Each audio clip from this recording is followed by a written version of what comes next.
கர்த்தருக்கு ஸ்தோத்திரம். இந்த நாள் தேன்துளி நிகழ்ச்சியிலே உங்களை நான் மீண்டும் சந்திப்பதில் அதிக மகிழ்ச்சி அடைகிறேன். யாரும் சந்தோஷமாக இருப்பீர்கள் நினைக்கிறேன். இந்த காலகட்டத்தில் நாம் கடந்து செல்கிறதான வேளையில் நமக்கு மிக மிக அவசியமான காரியம், நம்முடைய வாழ்க்கையில் மிக அவசியமான ஒரு காரியம் என்னவென்று சொன்னால் பணம். பணம் இல்லாமல் நம்மால் ஒன்றும் செய்ய முடியாது. அதுதான் குறித்து சிந்தித்து கொண்டிருந்தோம். இந்த நேரத்தில் பிரசங்கியின் புத்தகம் 5வது அதிகாரத்தில் 10வது வசனம் இப்படியாக சொல்லுகிறது. பிரசங்கி சாலமோன் ராஜா இப்படியாக சொல்கிறார், எல்லாமே மாயை மாயை மாயை என்று சொல்லுகிறார். இந்த இடத்துல கூட பார்த்தீங்கன்னாக்கா அவர் சொல்லுகிறதான காரியம், பணப்பிரியன் பணத்தினால் திருப்தி அடைவதில்லை, செல்வ பிரியன் செல்வத்தினால் திருப்தி அடைவதில்லை, இதுவும் மாயை. இந்த இடத்துல பணம், செல்வம், ஐஸ்வர்யம் எல்லாம் ஒன்று தான்.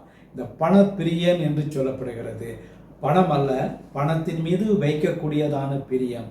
எந்த ஒரு மனிதனெல்லாம் இந்த பணத்தின் மீது ஒரு பிரியத்தை வைத்து அந்த பிரியம் வந்தவுடனே இன்னும் எந்த அளவுக்கு அதிகமாக தலைமுறைக்கு சேர்க்க வேண்டும், தன்னுடைய பிள்ளைகள், பேரப்பிள்ளைகள், கொள்ளு பேரப்பிள்ளைகள் எல்லாருக்கும் தலைமுறைக்கு பணத்தை சம்பாதிக்க வேண்டும் என்று விரும்புகிறான் என்று பார்க்கிறோம். அப்படி விரும்புகிற வேளையில் அது நேர்மையாய் சம்பாதிக்கக்கூடியதான ஒரு பணமாக இருந்தால் அது நிச்சயமாக ஆசீர்வாதமாக இருக்கும். ஆனால் தவறான வழிகளிலே பணத்தை ஈட்டுகின்ற வேளையில் அவைகள் மாயையாய் காணப்படுகிறது. மீண்டும் வசனத்தை படிக்கிறேன். பணப்பிரியன் பணத்தினால் திருப்தி அடைவதில்லை, ஒரு காலத்திலும் அவன் திருப்தி அடைவதில்லை.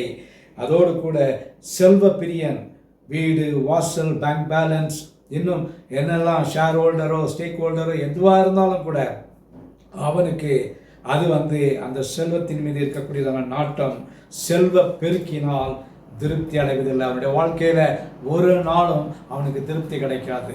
நாம் இன்றைக்கு சாப்பிடக்கூடியதான காலை உணவு, மதிய உணவு, இரவு உணவு அவைகளெல்லாம் சாதாரணமான ஒரு நல்ல ஒரு ஆசீர்வாதமாக நமக்கு கிடைக்க வேண்டும் என்று சொன்னால் நமக்கு அது ஒரு நல்ல ஒரு மெய்யான வழியிலே வந்த பொருளாக இருக்க வேண்டும். அதை நாம் சாப்பிடுகின்ற வேளையில் நமக்கு அதன் மூலமாய் கிடைக்கக்கூடியதான காரியங்கள் சரீரத்துக்கு ஆசீர்வாதமாய் இருக்கும், சரீரத்துக்கு பலனாக இருக்கும், சாட்சியுள்ள ஒரு வாழ்க்கை வாழ உதவி செய்யும்.